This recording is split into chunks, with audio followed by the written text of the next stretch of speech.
Welcome to our class on Chassidus. We're going to be learning a beautiful Chassidic discourse from the Rebbe. The name of the Chassidic discourse is called Omar of Oshia. The Rebbe said this Chassidic discourse on Yud-Tes Kislev, the 19th day of the month of Kislev, in the year Tafshin Lametes, 46 years ago. And the Rebbe went on to certify and edit this Chassidic discourse in honor of Yud-Tes Kislev in the year Tafshin Nun, 35 years ago. So again, the Chassidic discourse is based on a teaching in the Talmud where Rabbi Oshia said, he quotes a verse from the prophets that says, Ma'id the verse says, Tzidkas per zoinoi b'Yisrael, which means the righteous part of Hashem, that he redeemed the Jewish people, and he translates this verse to mean, Tzedakah asa kadosh baruch hu b'Yisrael. God did a tremendous chesed, a tremendous righteousness for the Jewish people, and he uses the word prizon, and he says shepizron, that he spread them out, lebeina umais, amongst the nations of the world. So the previous Rebbe, in a Chassidic discourse with this title, that he said in Yud-Tes Kislev in the year Taf Reish Pei Tes, in the feast of Yud-Tes Kislev, and it was later on printed in the booklet in the Drushei Chasen of the year Taf Reish Pei Tes. And he says as follows: the mere fact that the Jewish people are spread out amongst many, many nations, so that, what does that mean? So even if in one nation they're oppressing the Jewish people and not allowing them to learn Torah and to do any mitzvot, and in many mitzvahs, unfortunately, they go into the category of an onus. They're not able to do the mitzvahs. They can't do the mitzvah, and even they can't even do it mesiras nefesh. They physically can't do it. And they can give some example. If there's a decree from the government not to allow the 4 species to be brought into the country, so even if you want to go on mesiras nefesh, you don't have it. You don't have the species to do the mitzvah. But what happens is the mere fact that they are Jewish people in other countries, that there's no decree, and they're over there learning Torah and doing mitzvot. So the people from the other country that are learning Torah and doing mitzvot are giving power and energy to those that are living in the place where there is a decree, that they will be able to learn Torah and to do the mitzvot.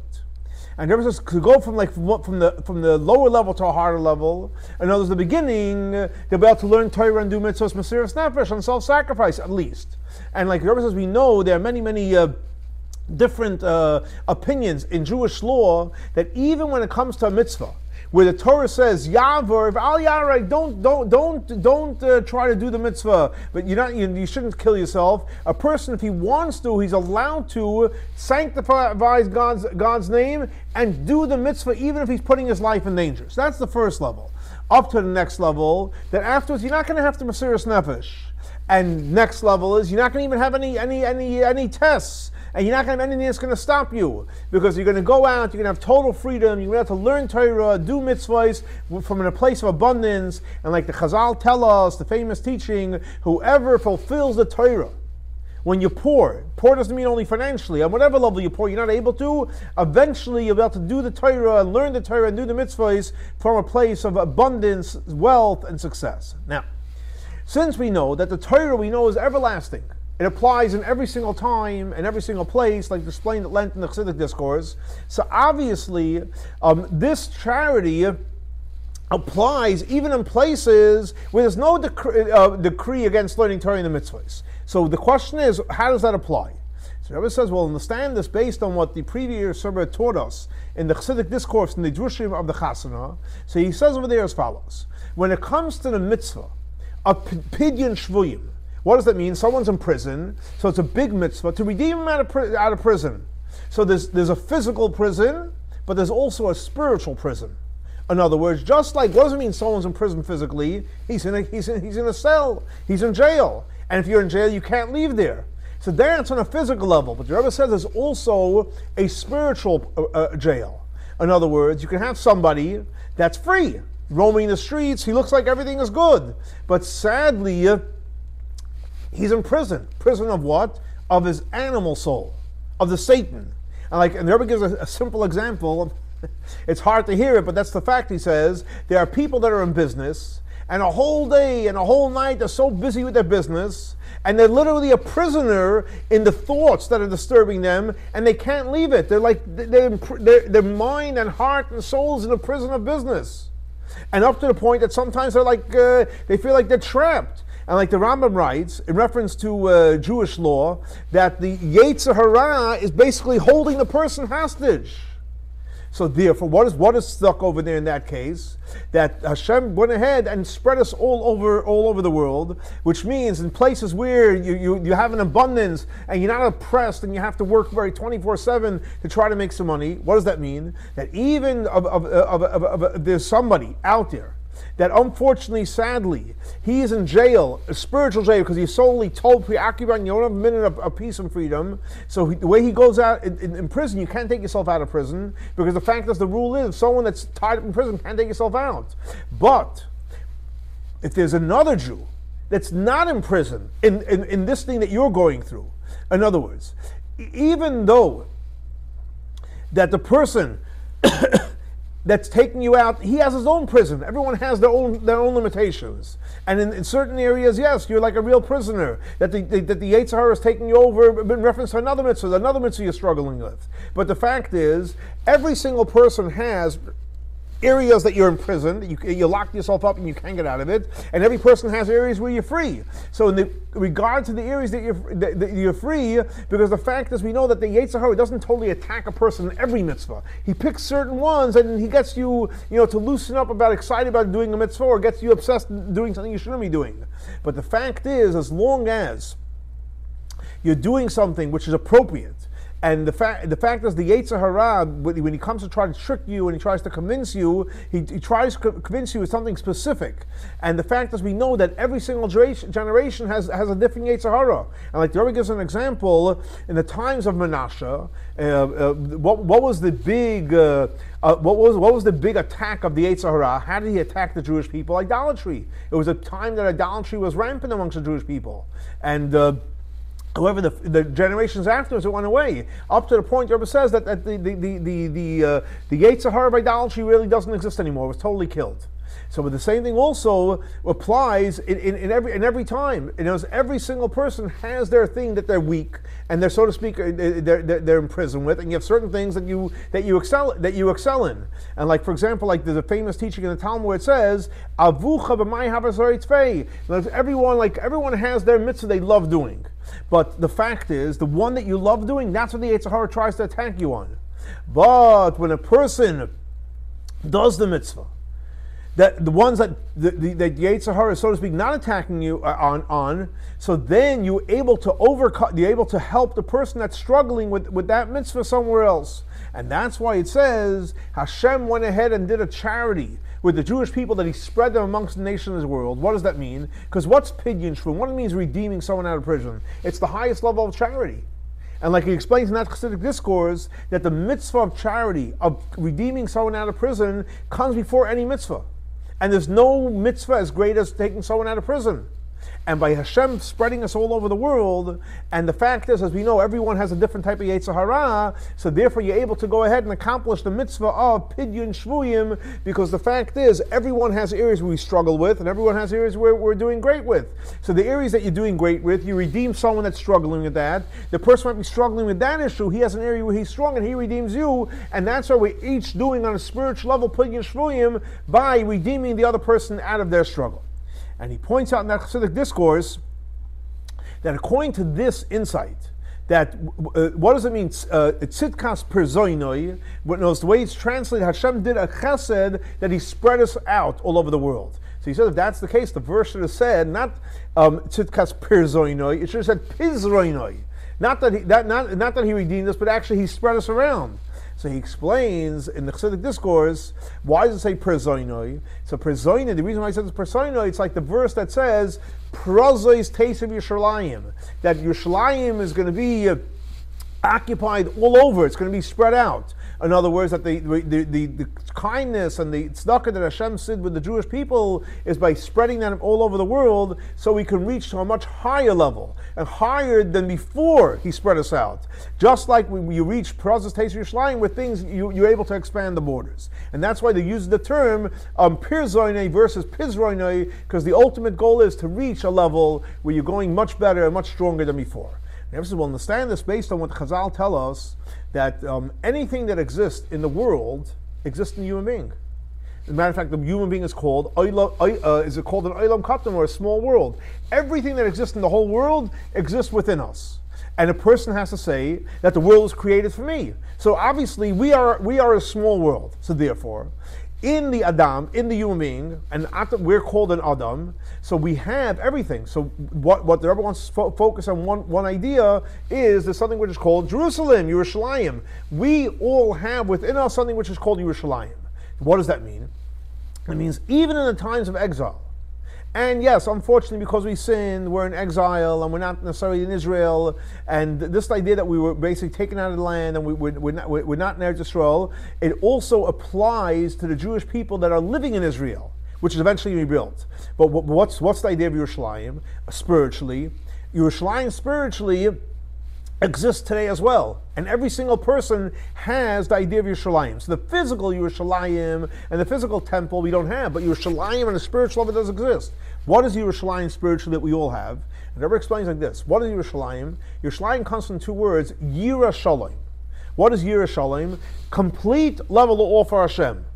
And that also applies literally Jerusalem, like it says in the Talmud and Tosfot, and in the name of a Medrash, that why is it called Yerushalayim? Because Malki said they called it Shalom, place of peace, and it's also called Yira because Abraham called it Yira, Hashem Yirah. So it's made up of two words, Yira Shalom, which basically, what does that mean? It's the highest complete level of being awe of Hashem. And this idea of being an awe of Hashem is everlasting even now.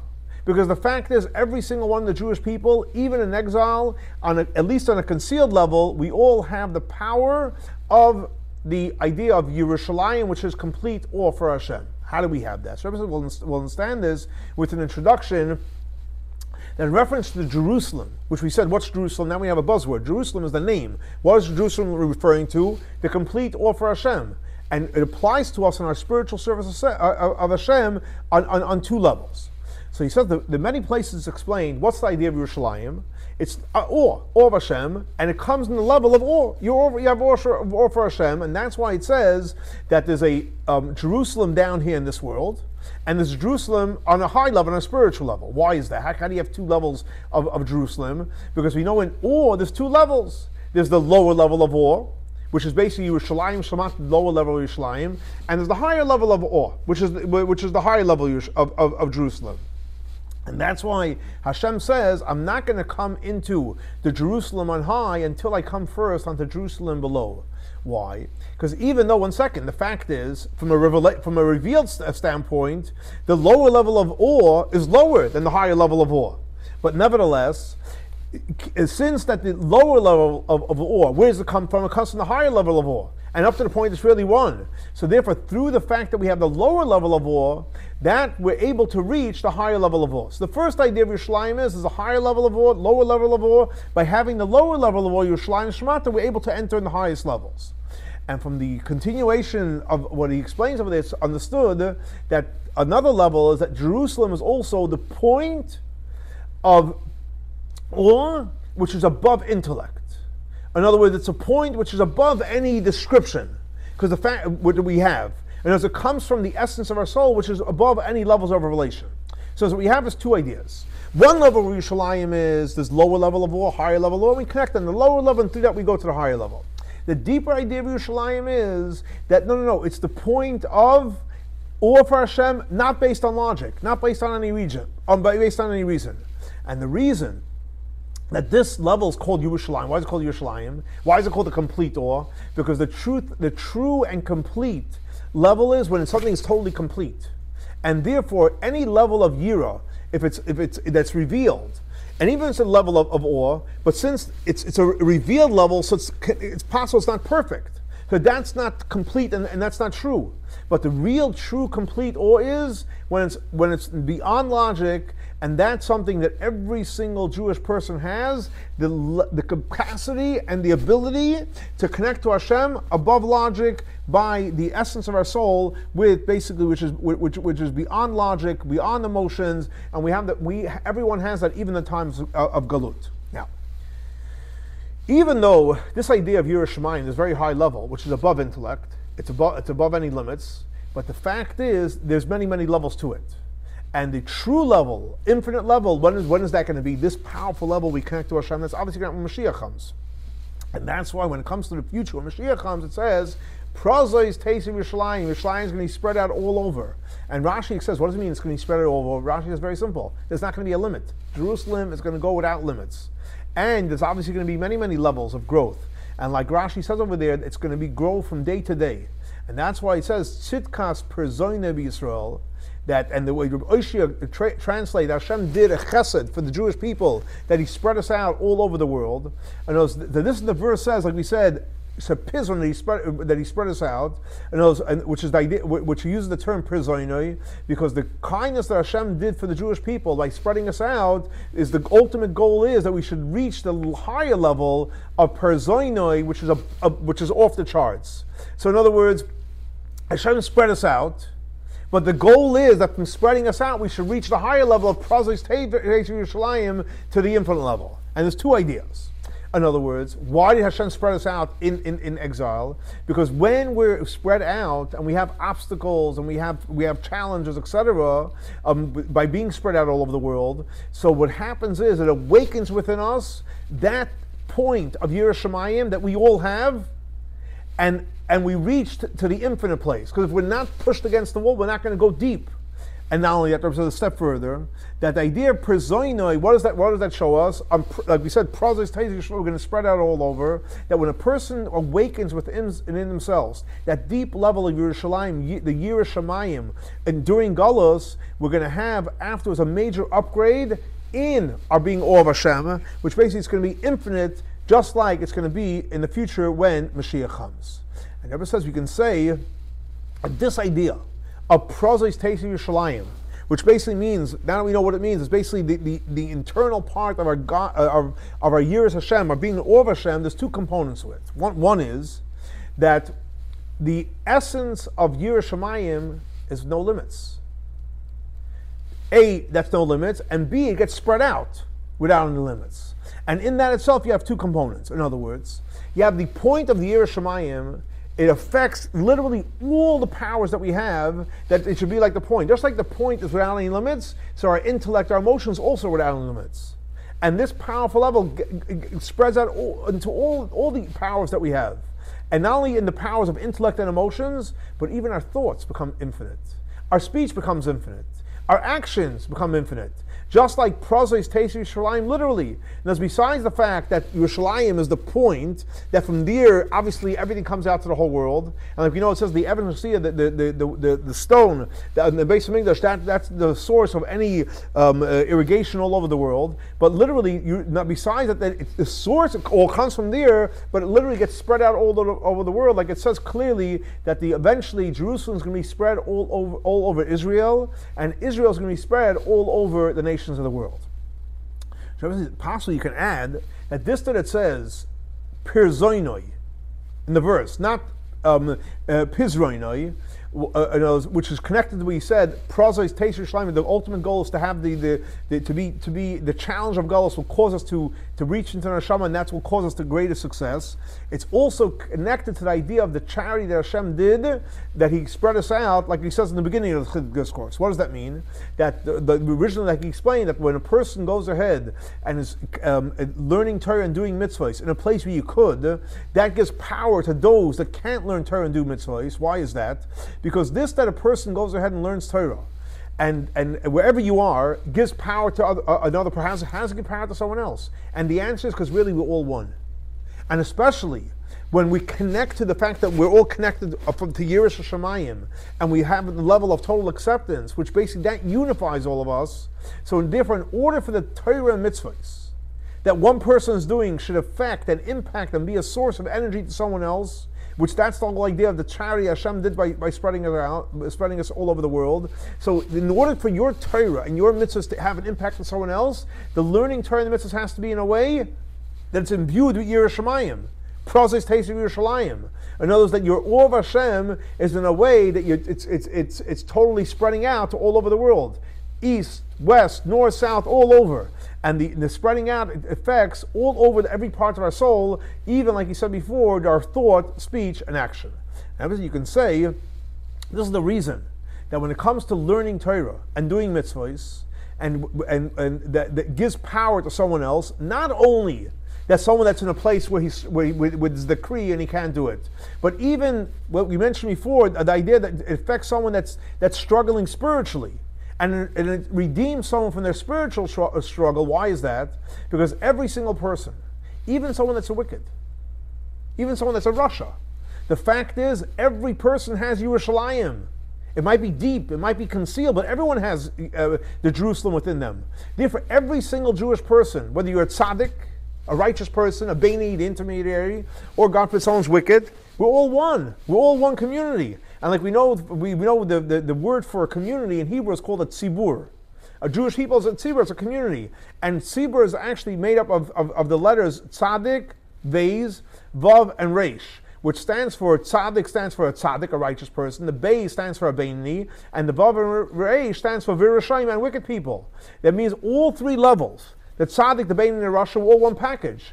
And the vav actually unites the rasha with the beinoni, and the tzaddik as well. And matter of fact, the beginning of all of it is a tzaddik. It means we're all tzaddikim. And therefore, if a person goes ahead and learns Torah and does mitzvahs, and it's obviously whether it's a tzaddik or a beinoni, and especially when you're doing it in a way that you're basically connecting yourself to all the Jewish people, you love everybody. So what you do is you're able to affect those that are struggling, that they should go out from their struggle literally in a revealed way. Think about the power we have by learning Torah and doing mitzvahs. And from a perspective of Bittul, we're actually creating that energy around the whole world. And even if someone's struggling, they're going to feel the energy and they're going to be pulled out of what they're going through.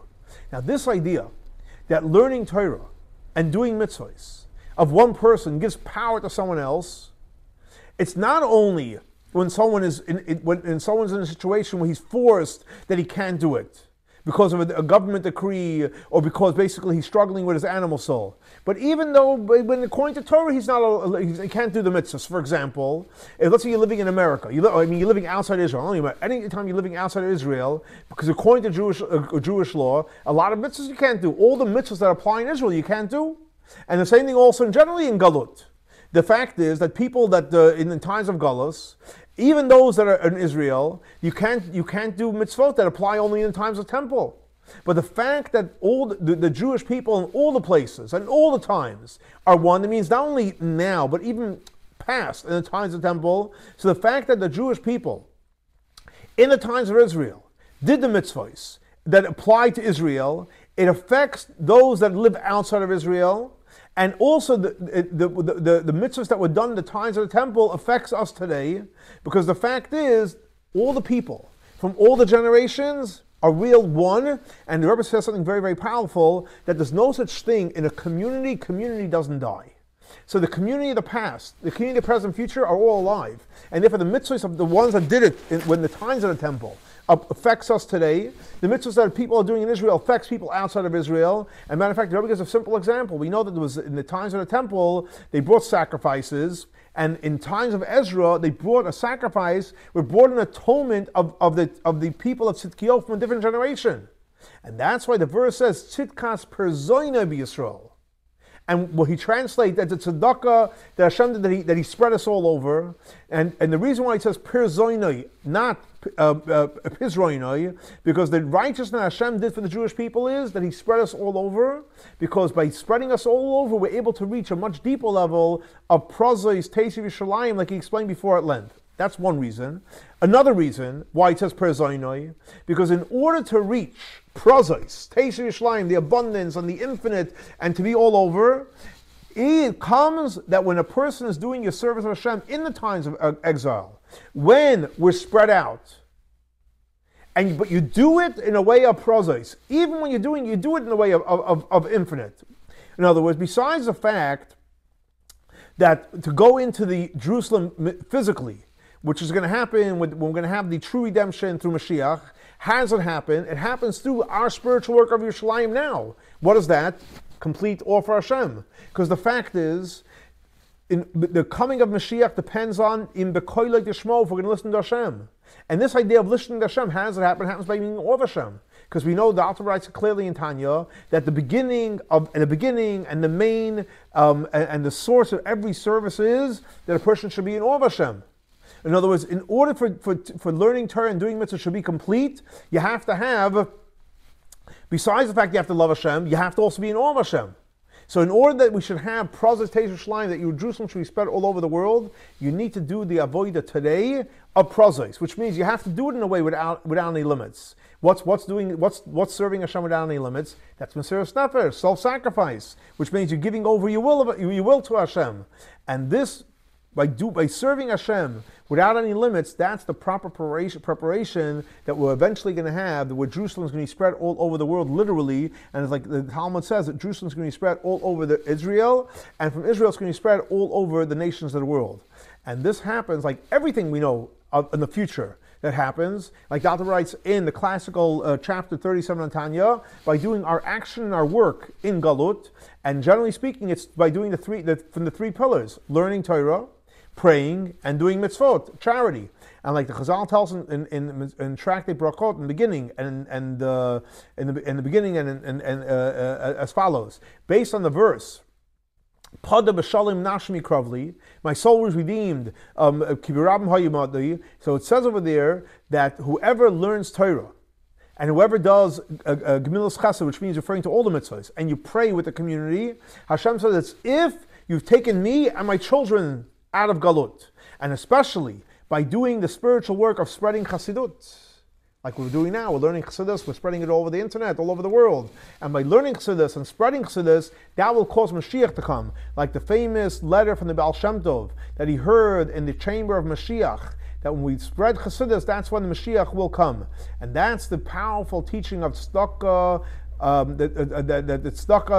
that Hashem did, that He spread us all over the world, that by doing our work and our actions in the time of Golus, in the three areas of learning Torah, praying, gemilas chesed, which means acts of kindness, is referring to all the mitzvahs, and especially, like the Rebbe said, by spreading chassidus all over, every single day we got to do it. So besides the fact that every single day that we're in exile, we're actually redeeming spiritually. Hashem says, as if we're redeeming Hashem from Golus, but every single act that we do creates a huge blessing, and it creates the real charity, which brings the redemption literally in a physical way. And then we're going to have Prosos Teisha Yerushalayim. Jerusalem's going to be spread out literally, physically. And it's going to happen when Mashiach comes very, very soon and very, very, very quickly. So here we have another powerful, beautiful Chassidic discourse of the Rebbe, how literally we have the power by doing our part to bring the ultimate revelation of Mashiach coming. Let's hope it happens very, very soon. Our next class will be in Yerushalayim, Ir Kodesh. Have a great and blessed week. Shavua Tov.